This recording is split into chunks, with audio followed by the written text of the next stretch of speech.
Hey guys, welcome back to the channel. Behind me I got a 2007 Cadillac CTS. The customer issue on this one is the battery light is on and he states that if he leaves it parked overnight, he has a hard time starting in the morning or he needs to jump. I went ahead and I tested everything. The alternator is not producing the correct amount of voltage. So let's go ahead and begin on replacing this alternator.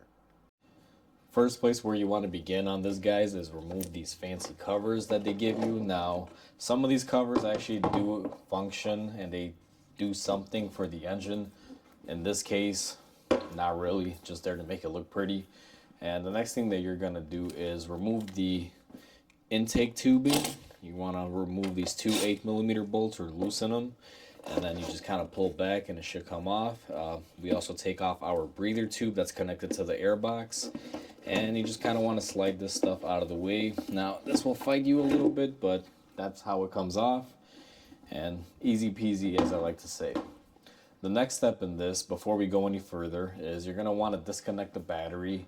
Before you do any sort of electrical work, guys, always disconnect your battery. Now I always remove the negative battery cable and I make sure I kind of position it out of the way, as you guys saw here, just in case this thing decides to go ahead and contact it. One thing that you could also do that'll kind of help with that, if you can't really tuck it out of the way, put something in the way of the terminal, like a paper towel, so that way if it tries to make contact, it won't. In this case it won't, but I just want to show you guys that example. If we're looking at the front of the car, the alternator is on the passenger side, kind of in this corner. I'll kind of zoom you guys in. That's where the alternator lives. Now, it's a very tight area. There is a lot of stuff in the way, like all of these wiring connectors. The computer is here. Just a lot of stuff that's in the way. Where we're going to begin is we're going to remove this computer here and disconnect it and just kind of move it off to the side. Just to show you guys, I went ahead and I tucked everything out of the way here. Now, the wiring harnesses, they don't really move too much. I just bungeed them out of the way, so this way I got clear access. The next step that you're going to want to do on this is you're going to want to remove the belt. Now, the belt is very easy to remove. I actually have a video on how to replace a tensioner on this car. But what you're going to want to do is, you see your tensioner down there, you're going to want to grab a 1/2-inch drive ratchet, put it in there, push it down, and that'll relieve the belt tension and you're able to get your belt off. I'm going to go ahead and do that off camera and then I'll show you the next step. I went ahead and I got my belt removed.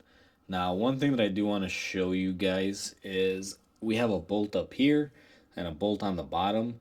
This is what I'm going to do next. Now, given the confines of this car and how tight it is, I'm not going to be able to get you guys in there and show you, but it's a one bolt here, and let me grab my light. Maybe the camera will pick it up. It's kind of difficult. If you guys can kind of see just below the pulley, about right there, there's another bolt. If you were in person looking at it, you'd be able to see it a lot easier. So I'm in the process of removing those alternator bolts, guys, and they are kind of tough to get to, the bottom ones. So what I'm showing you here is we're up underneath the passenger side of the car, and towards the front, you guys will see once you get kind of past these lines, you can see you can get access to your lower bolts for your alternator. You have one here and one here that I already removed. So to get these lower bolts off so they don't fight you, because it's almost impossible to get this one out from the top, you're going to want to sneak in through your wheel well area to be able to gain access to that. I'm going to go ahead and remove the other one, and I'll bring you guys back when we're ready to pull her out.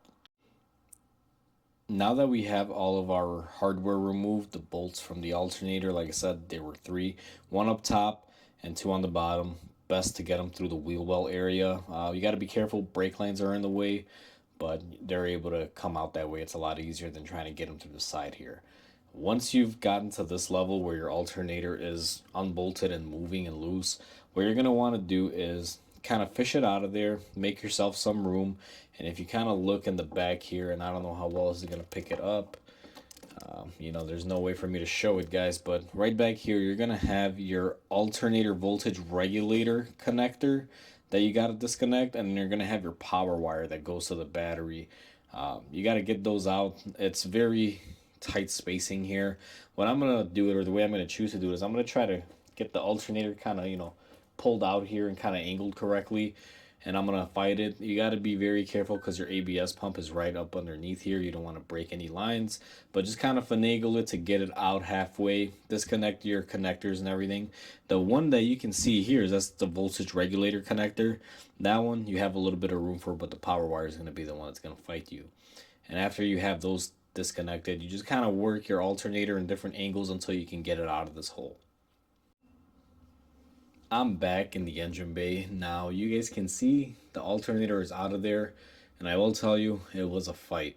Um, to position it to get the two wires off, the power wire and the connector for the regulator, that part wasn't too bad.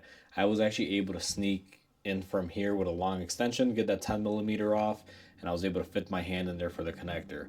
But the hardest part of this was trying to get the alternator out of there. It looks like you'd have enough room, but it is very, very tight, guys.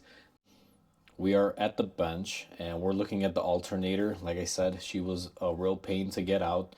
And one thing that you'll notice here is it has some sort of mounting tabs, and you'd be correct, this is for the shield.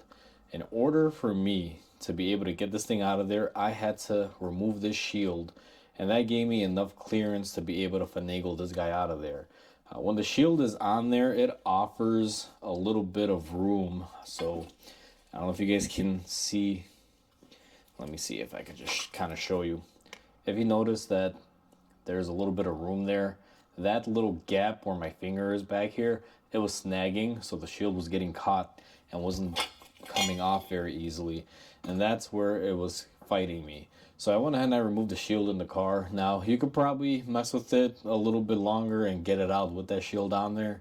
I just chose to remove it. I had to sneak back underneath the right front of the car to get the two bolts out, and these things were a little difficult. And then the top one was right up there. I got in there with a little bit of a small baby wrench, and we were able to get it off. I went ahead and I got my new alternator. I checked it. This is the correct one. I went ahead and I reinstalled that shield. My thinking behind this is that I think I can get it in altogether. It would take me a lot longer to try to line the shield up once the alternator is in the hole than if I just try to install it with it already installed. 5 or 10 minutes of fighting it like this is probably better than me spending an hour trying to get this thing installed and lined up. Because sometimes it's very difficult, and it was a little bit difficult to get it off. So I'm gonna opt to try to do it this way.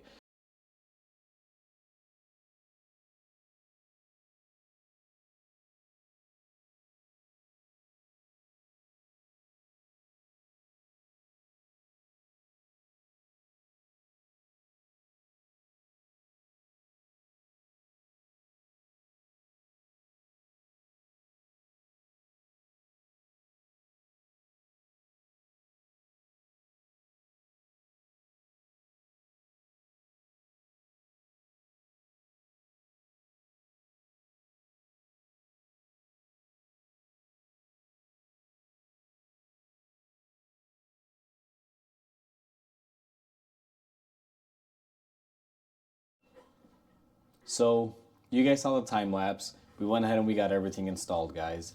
This thing is a little bit difficult, but not horrible. If you have enough time, you should be able to get it done. It's not as bad as it could be. I went ahead, everything is reinstalled. The only thing missing is the top engine cover. I have to do a couple other little things and a couple other checks on this car before I send it out that I'm not going to be covering in this video. Once everything is reinstalled, what you're going to do is hook up a meter to your battery. You're going to start the car, you're going to let it run, and you're going to want to watch the voltage. Make sure you have proper voltage. When this car came in, it was only pumping out about 12.2 volts. Now it's pumping out about 14.5 volts on the new alternator. So I already went and did my checks. Everything is good to go on it. Hopefully you guys enjoyed the video. I know I didn't catch every little part of this car in particular, but I feel I covered enough to help you guys out if you are doing this or if you're just curious about how to do this. With that said, please comment, like, and subscribe. It definitely helps my channel grow. And I just want to say, hope you guys have a wonderful day, and I will catch you guys on the next repair.